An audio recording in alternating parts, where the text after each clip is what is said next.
Brought to you by the Every Dollar app. Start budgeting for free today. My husband and I, we're going to be relocating to Florida in November. We are on baby steps 6 and 7, and we're kind of struggling with deciding if we should purchase a home or rent. Only reason being is if we're going to rent, it's going to cost us about anywhere from $2,100 to $2,500 a month.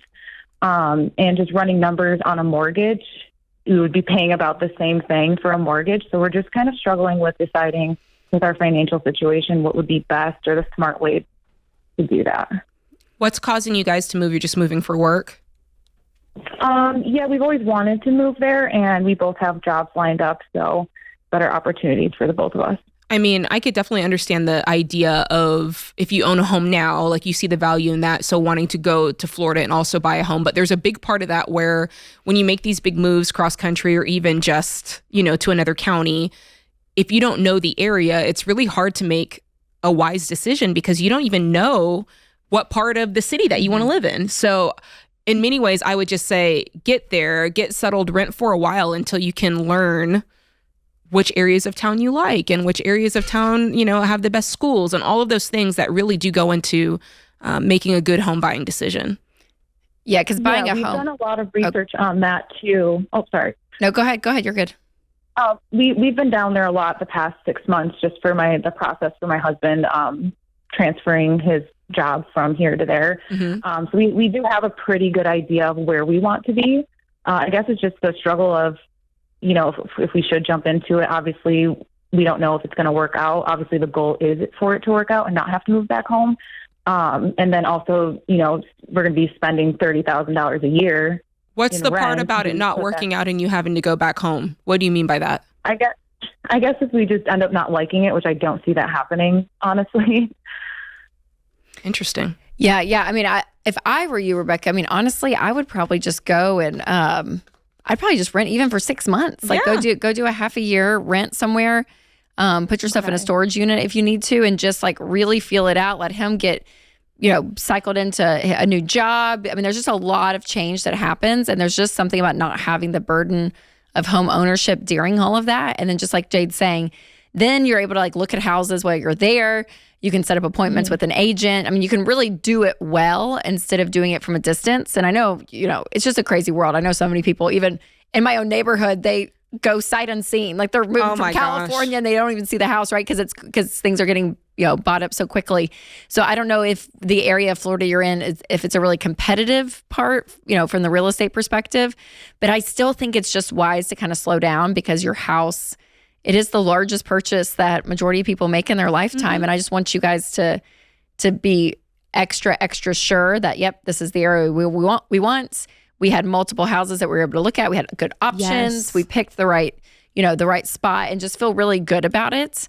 So yeah, if I were you, I'd probably rent for 6 months to a year for that process personally, even though the money's the same. And I get it feels like you're throwing money out the window, but you're not. You're buying time, which is wise, and then you're able to see. So that's usually what we tell people if they are moving to a new city or a new state. We say that even your first year of marriage, don't get into a home if you don't have to, right? Rent for just a little bit and kind of get your feet under you.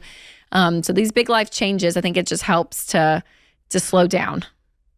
Yeah, and the plan is to sell our house here. I'm in real estate here, and we'll be doing that down there. Okay. So the market's definitely much different there. It's more of a buyer's market than here. But the goal would be to sell our house, and then what we net to put that into a high-yield savings account until we decide to buy, because we would probably put that as a down payment. Would it be smart to put that full amount as a down payment? I know. My whole goal would be to put as much down as possible when the time comes. Do you guys have consumer debt? We have no debt. No debt, yeah. And a good emergency fund, a good fund even for moving expenses and everything to be able to cash flow that? Yeah, so we currently have $50,000 in our checking and savings account, and then my husband will also be getting a $20,000 relocation bonus. So the goal would be to put as much more than what we're netting on the house down on the new house. That's that's fantastic. What was the mortgage when we're doing, the numbers on that, we're like, oh my God, we're going to be paying more than like what a mortgage would be. Sure, yeah. And it's temporary though. Yeah, it's not forever. Yeah. It's just to buy time. And again, could save you, in essence, tens of thousands of dollars versus getting into a home that, you don't like, or a situation that you got to get out of, and then you actually end up losing money because you have to make a different decision a year from now, right? Versus if you're not attached to a home, you're able to slow down. Right. Okay. Well, I hope that helps, Rebecca. Thanks for the call. I know this is always a tricky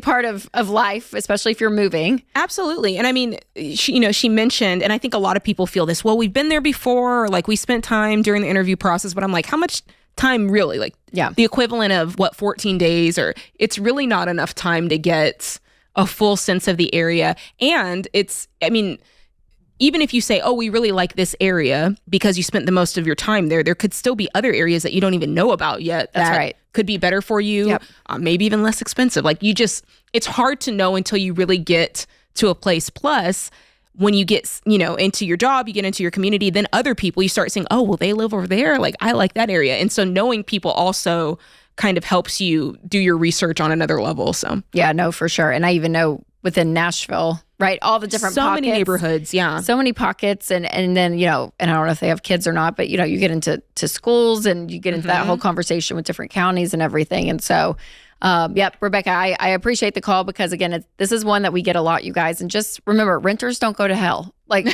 you're going to be okay. You're going to be okay if you rent.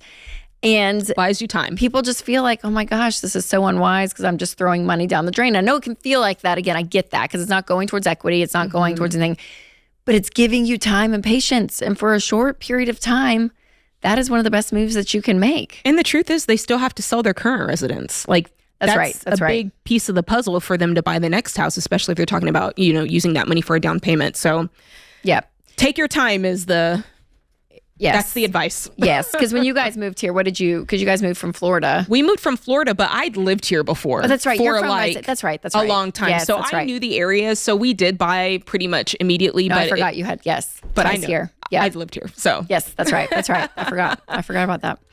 No, it is. It's a big decision, you guys. So the housing situation, slow down. Yes. Make sure, again, that you have a good down payment. If you're a first-time home buyer, 5% you can at least have. But even up to 20 to avoid PMI. Yeah. Making sure it's not a big part of your paycheck, 25%. We love a 15-year mortgage around here. And so just making sure that all of those elements are lined up. And then that way your home is a blessing, not a curse. Create your free every dollar budget today, the simplest way to budget for your life.